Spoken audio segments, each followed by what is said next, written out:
पुनः स्मरण करना चाहता हूं। गीता में भगवान कृष्ण ने योग की व्याख्या करते हुए कहा है, योगः कर्मसु कौशलम, अर्थात कर्म की कुशलता ही योग है।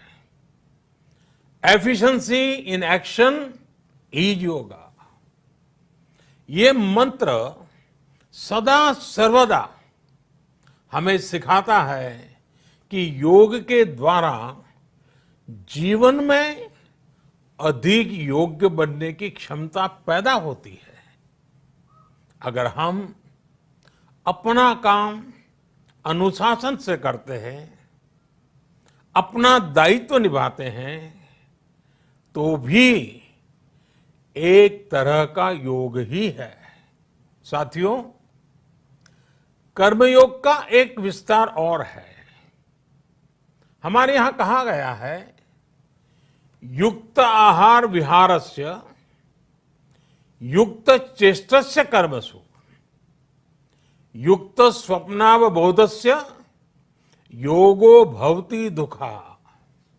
अर्थात सही खान पान, सही ढंग से खेलकूद, सोने जागने की सही आदतें और अपने काम, अपनी ड्यूटीज को सही ढंग से करना ही योग है।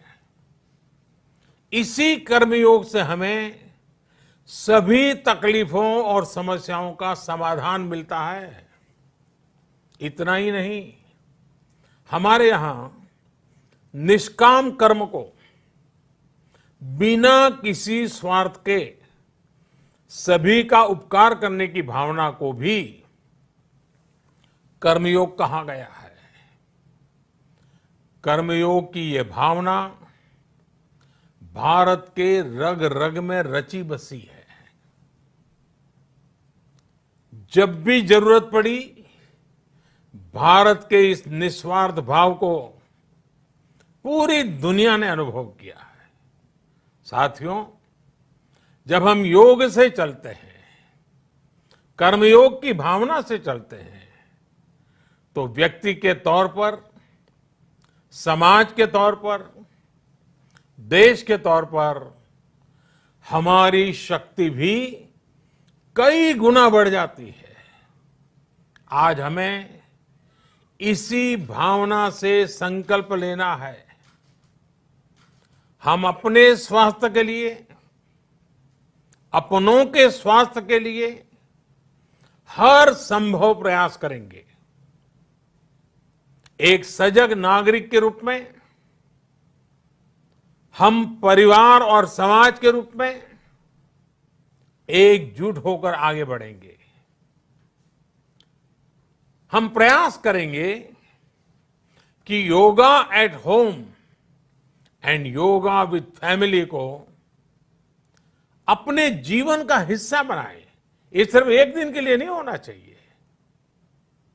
और अगर हम ये करेंगे तो हम जरूर सफल होंगे, हम जरूर विजयी होंगे। इसी विश्वास के साथ आप सभी को फिर से अंतर्राष्ट्रीय योग दिवस की अनेक अनेक शुभकामनाएं। लोकाः समस्ता सुखिनो भवन्तु। ओम।